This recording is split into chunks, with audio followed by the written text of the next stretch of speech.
আসসালামু আলাইকুম। সবাই আশা করি একটু হলেও ভালো আছেন। তো আমরা যেহেতু ক্রীড়া এবং স্পোর্টস নিয়ে ক্রিকেট নিয়ে কাজ করি, প্রথমে বলে নিব যে যারা এই দেশটাকে যারা এই সরকার পতনের মেন হোতা অর্থাৎ ছাত্র সমাজ, তাদেরকে প্রথমে সেলুট, সালাম, ভালোবাসা অন্তর থেকে। ফার্স্ট টাইম বিসিবিতে যা চলেছে এতদিন, প্রত্যেকটা সময় আমরা যারা কন্টেন্ট ক্রিয়েটার সম্পূর্ণ সবকিছু তুলে ধরেছি, সেটা পুরো ক্রীড়াঙ্গন মিলিয়ে বলছি আমি। ফুটবল বলেন, ক্রিকেট বলেন, মূলত দুইটাই বেশি দেখে মানুষ। তো যুগের পর যুগ চেঞ্জ হয়েছে, দালালি কিন্তু বিসিবি থেকে কখনো যায়নি আজ পর্যন্ত, কিন্তু দালালিতে ভরা। তো যেহেতু সরকার চেঞ্জ, সো সবকিছু চেঞ্জ হওয়াটা স্বাভাবিক। অনেক অনেক অনেক তথ্য আছে যেগুলো গরিব, যারা মনে করেন আপনি অনেক কষ্ট করে যেসব ক্রিকেটার উঠে এসেছে পয়সার কাছে, তারা কিন্তু হেরে গেছে। তাদের ট্যালেন্টটাকে সামনে নিতে পারেনি বাংলাদেশ ক্রিকেট বোর্ড। পয়সার কাছে বিক্রি হয়ে যারা অধর্ম এবং যারা ক্রিকেট বোঝে না, ভালো টেকনিক পর্যন্ত নাই, দিনের পর দিন কিন্তু দলে টিকে গেছে, দিনের পর দিন কিন্তু ফার্স্ট ডিভিশন সেকেন্ড ডিভিশনে চান্স পাইছে। সেসব থেকে কিন্তু ফিরে আসতে হবে এবং দালাল মুক্ত একটা বিসিবি করতে হবে।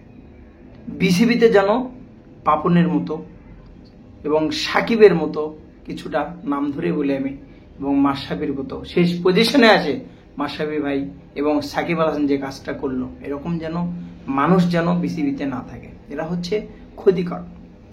ক্রীড়াঙ্গন বাংলাদেশের ক্রিকেট যেখানে খেলা, যেখানে সর্বদলীয় মানুষ যেটাকে দেখে, ক্রিকেটের শরীরে কিন্তু লেখা নেই এটা আওয়ামী লীগের ক্রিকেট, এটা বিএনপির ক্রিকেট, এটা জামাতের ক্রিকেট, এটা কিন্তু লেখা নেই।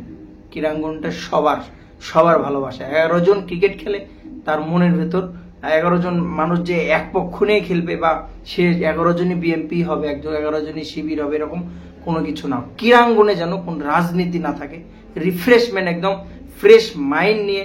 এবং যারা এই 900 কোটি 1200 কোটির গরম দেখিয়েছে, যারা হ্যালো বলেছে, আপা আজকে কিন্তু বাংলাদেশ জিতেছে, তাদেরকে তদন্ত করে তারা এই 1200 কোটি টাকার হিসেব নেয়ার পরে বাংলাদেশের ক্রিকেটটাকে এগিয়ে নেয়। দালাল মুক্ত বিসিবি হতে হবে।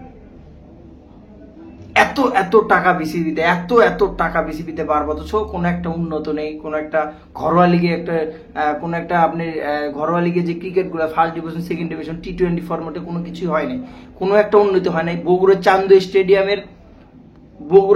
স্টেডিয়াম নিয়ে আমি আলাদা একটা ভিডিও বানাবো। বগুড়া চান্দু স্টেডিয়াম পুনরায় চালু করা হবে এবং বাংলাদেশের সর্বশ্রেষ্ঠ স্টেডিয়াম বগুড়া চান্দু স্টেডিয়াম, যে পিচটাতে স্বয়ং মুশফিকুর রহিম থেকে শুরু করে সাকিব আল হাসান এবং আদার যারা বড় বড় ক্রিকেটার, তারা কিন্তু যারা ক্রিকেট বিশ্লেষক, যারা পিচ বোঝে, তারা সবাই বলেছে বগুড়া চান্দু স্টেডিয়ামটা বেটার ক্রিকেটের জন্য।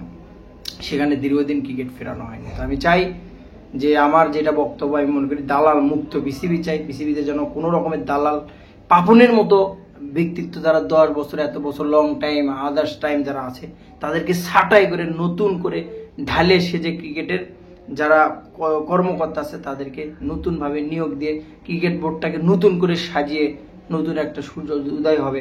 কারণ ক্রিকেট খেলাটা বাংলাদেশের যেমন একটা আবেগের নাম, বাংলাদেশের ক্রিকেটে কিন্তু অনেক অনেক অনেক বড় কিন্তু অবদান মানুষের। এবং মানুষ কিন্তু দেখেন বাংলাদেশের ক্রিকেটটাকে অনেক অনেক ভালোবাসে, তার কিন্তু আবেগের একটা জায়গা। সো এই জায়গাটা অবশ্যই যেমন আন্দোলন করে সরকার হটানো হয়েছে, ঠিক এইভাবে আন্দোলন করে ক্রিকেটটাকে ঠিক করতে হবে।